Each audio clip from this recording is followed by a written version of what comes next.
Really proud and pleased to be here with all these great, passionate teachers and to share some of my own passion, my own experience with all of you here. A little bit about me, that was my first career. I worked in computer science. I was an IT guy, and I actually wrote a book about computer science. And I have a son who has special needs, and about 15, 16 years ago, I said I have to do something different. And I was at Somerville High School with John O'Terry, who now is in Malden. He was my supervising practitioner for my pre-practicum, and then I became a Malden tech ed teacher. And now I'm in Everett for the last 10 years, so I figure I have 2 more school districts to get to before I'm all done. But I've been honored. To be recognized as a teacher is really a rare treat that somebody actually recognizes the work you do. So I'd like to, congratulate all of you who don't get recognized for the work you do with our students around the country. One of the things about computer science is, as a discrete kind of curriculum, it's the first new curriculum that's been introduced in the schools in essentially decades. We've always had math, we've had English, we've had history and science, but computer science as a standalone discipline is something that's fairly new. And it's really important that we consider that there's over 500,000 jobs out there today that are not filled, that require computer science skills. These aren't just programming jobs. These are jobs that require people to have understanding of how to use computers in their daily lives, in their jobs. Only 1/10 of the necessary people are coming out of colleges now with computer science degrees. So we found that students who take computer science, also there's a lot of studies that show that they're actually doing better in math and their reading achievement and other scores go up when they use the idea of using computational skills and everything else that computer science can bring to the classroom. And CS should be something looked upon to be embedded in all kinds of curriculum areas. It's not just a discrete course, which you can certainly see it, but the idea of tying it into what they're learning in other areas I think is really key. So here's a group of my students. This is our yearbook photo. I always like to embed a secret message. Does anybody know what this says? Okay, that's the word Everett written in ASCII, the American Standard Code for Information Interchange. The idea that my students have learned a new language and can express their ideas in a different language is something that's really kind of cool. And I'm really happy. Some of these students now are going to college. Some of them are in college now. Some are studying computer science, some are not. But he's studying journalism, and other people are going to be studying computer science. But it's not important that what they actually do is they take something from my class that they can bring to their future. This is the lesson that I was actually nominated by my students and won. This is a fully differentiated lesson in computer science where I had students taking equations from the MCAS and writing computer programs for it. Now, when I said it's differentiated, I had students who had special needs and IEPs. I had students who were 12th graders who were taking physics. And say, how do you get kids who are 10th graders who have special needs and kids who are taking 12th grade physics to take the same class? Well, you have to make them have some ownership of it. So I said they can do an equation they felt comfortable with. So one kid here on the left did the total surface area of a rectangular prism. Another kid did the area of a triangle. My students who were taking physics had to do Ohm's law. They all had to write a program. They all had to present it. But they each had a different skill set they had to bring. And it was something they all got a chance to share. And this was something that I was recognized for winning. And it's the idea that you can bring computer science to kids of all abilities at all grade levels. So I was at a CSTA conference. And this keynote speaker was the president of the University of Maryland, Baltimore County. And he used this quote. He said, "Reject the tyranny of the or and embrace the genius of the and." And I'm like, wow, that's really cool. And he said that when you do computer science, it's not just computer science or math, or computer science or history. It's computer science and math, computer science and English, computer science and art and other subjects. The Mass Curriculum Frameworks talks about the 4 major domains that we have to do of having computer science.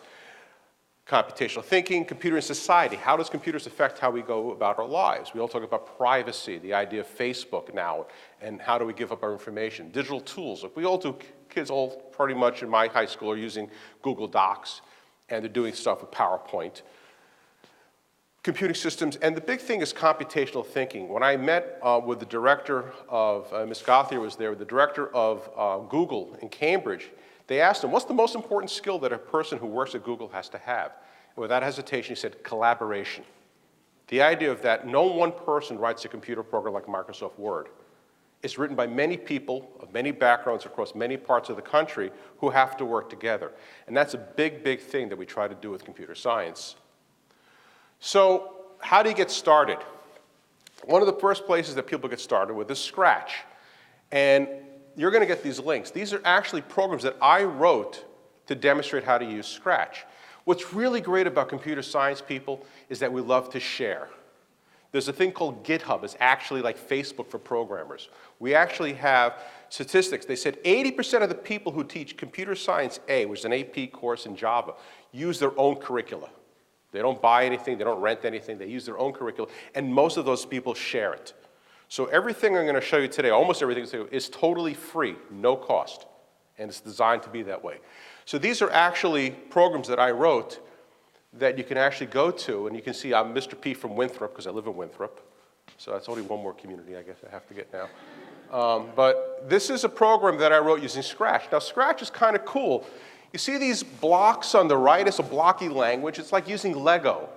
Each color block has a different function.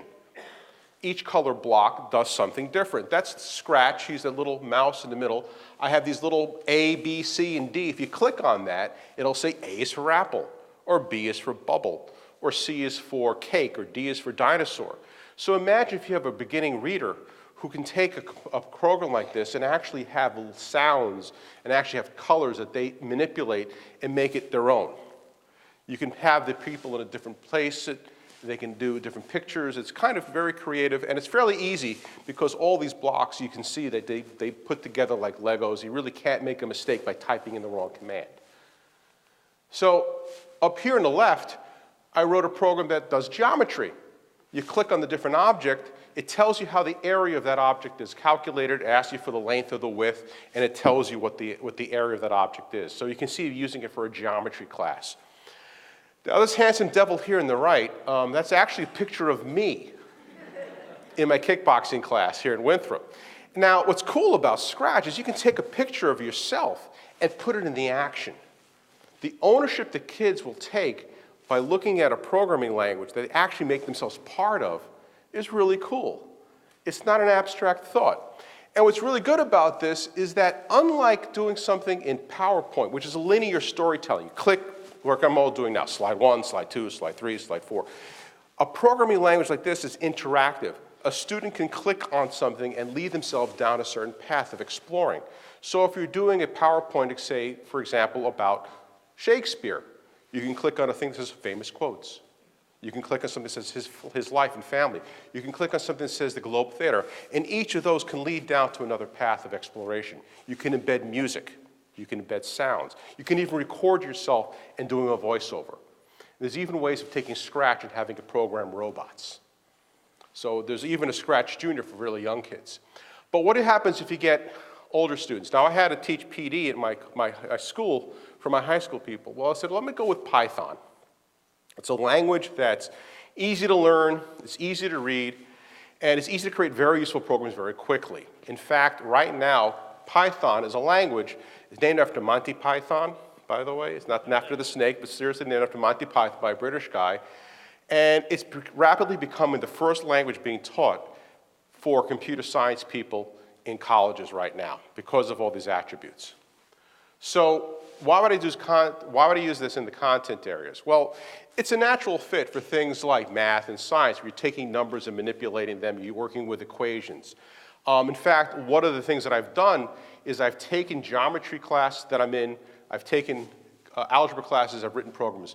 So I want to show just how easy it is to write a program in Python.